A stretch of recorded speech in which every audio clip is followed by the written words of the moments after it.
drive the returns. Or bettering the company. And if you follow that logic chain, then there is no LBO, because then you say, well, if you make all your returns from operating improvements, why do you use any debt?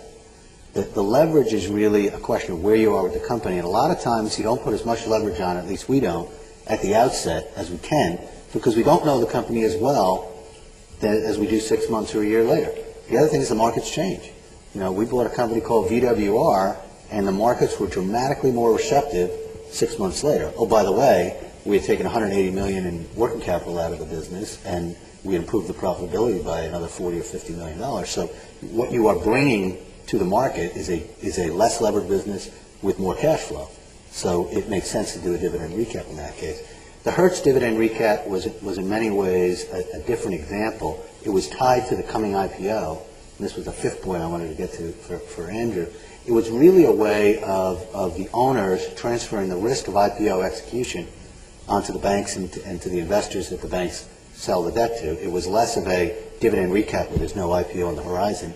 And then the last point I wanted to address is one of the problems with the Hertz is you're making all these changes, but if you're preparing to or actually filed to go public, the securities laws say you can't say anything. So you're in the quiet period, and everybody can throw all the darts and stones and rocks they want, and you have a zipper on your mouth. You can't say a thing. So it's frankly frustrating, and what you want to do is take the company public and let the results speak for themselves. Andrew, a quick follow-up for you, which is, and look, I understand reporters are inherently skeptical. I am too. So when you see something like Hertz or any deal that seems to be a quick flip, even though they obviously still have majority ownership of the company, you say, wow, they've made so much money real quick.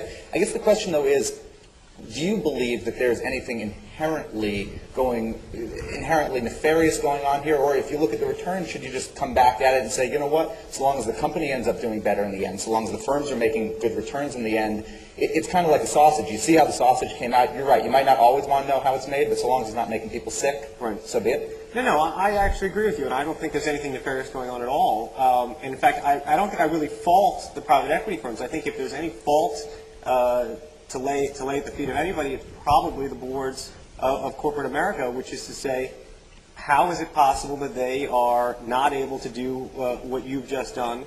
And can they get their compensation system in line? And can they figure out the things that you're figuring out?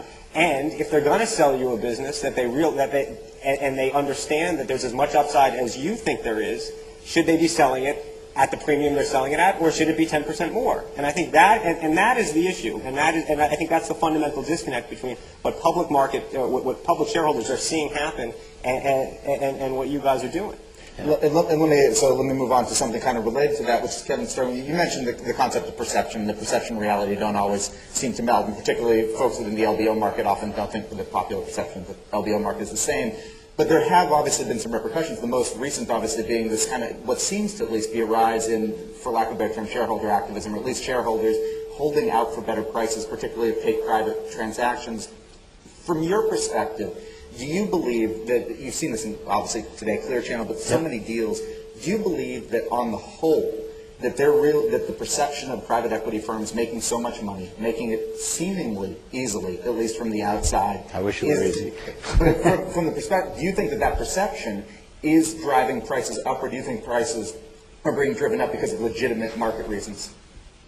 I think the prices are driven by market reasons. At the end of the day, I'm a believer in markets, but I think the perception is creating more process and more legal fees and more shareholder lawsuits and the like. And I guess I'd also make a distinction between, to Andrew's point, a distinction between corporate carve-outs and between going private. So I think it's a tougher question for a board and a management team if you buy the whole company and say, do better, well, why couldn't you do, whether if it was execution driven or strategic or acquisition or whatever, or why didn't you do a recap, take more debt on? And there's been a fair amount written and talked about more recently of whether the corporate world is at a disadvantage because of their aversion to using debt in their capital structure. I have a little more sympathy on the corporate carve-out and subsidiary side, because there are often reasons why the parent can't do what they do. The simplest is that it's a small part of their business and they put their best management talent and focus on the core parts of their business. But they're often, we buy distribution businesses, and it's very tough for, when we buy Kraft Food Service, to believe that Kraft is going to build a private label strategy with the same vigor and energy and commitment that we do, when Kraft's goal in life is to have the product guys sell-craft product. And there are often times where you have a vertically integrated parent who has complex competition issues and ultimately sells the subsidiary because they are a supplier as well as a competitor. And so when you're playing on multiple levels of an industry, it may create opportunity for the private equity buyer or a corporate buyer. In the public to privates, I think that's where you've seen, more caution, more lawyers running processes than bankers or boards, and frankly, it makes it more problematic for us. It takes longer, it's more expensive. So the same question to you, which, if you were to go to the Clear Channel example, did people hold out because they really thought it was undervalued, or because they knew in the end that Tom Lee and Bain would blink? I think that there are, in that specific case, I think there are certain shareholders who actually think it's undervalued, and I think that there are certain shareholders, more along the hedge funds and ARBs, who were waiting for somebody to blink.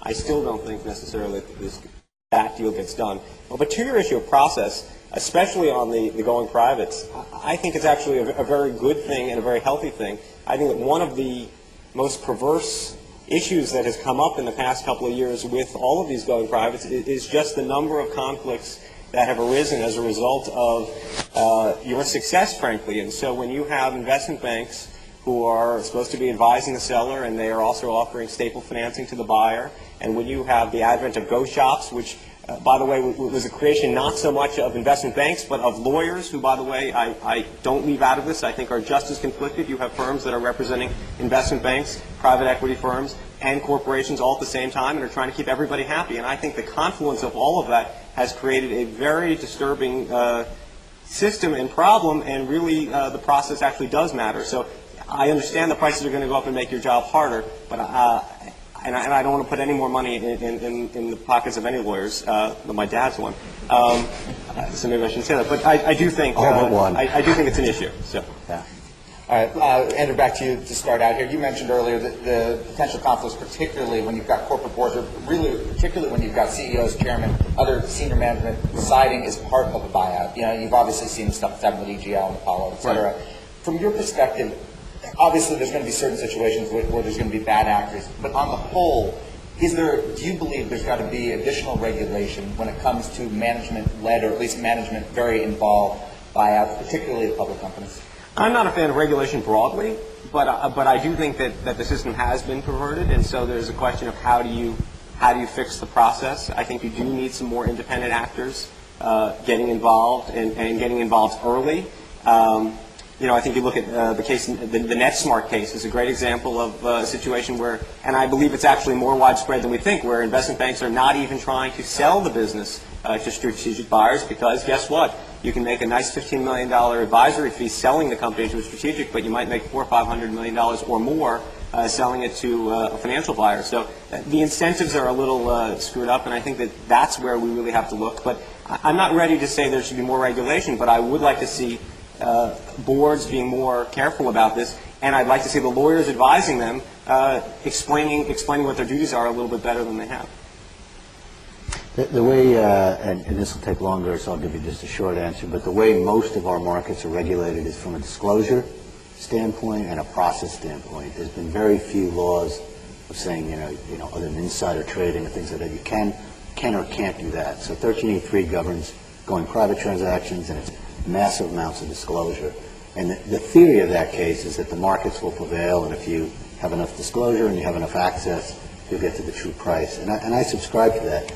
The problem is most of the law that's written underneath that general headline is case law. And so when you get a change in the market and you get a flurry of activity, large public to privates, inside shareholders involved, short processes, low breakup fees, go shop provisions, all these things that are developing, there's always a window of transactions that people don't think are 100% perfect before some case law develops that generates what becomes the process and what the lawyers can then read and have the boards follow. And we're in that inefficient period. Again, I don't think it ends up, at the end of the day, changing prices paid. I do think it ends up creating an inefficient process while we're sort of working our way through how it should be done. What do you think of the UK process, where the takeover panel exists, where there's, it's not true regulation, if you will, but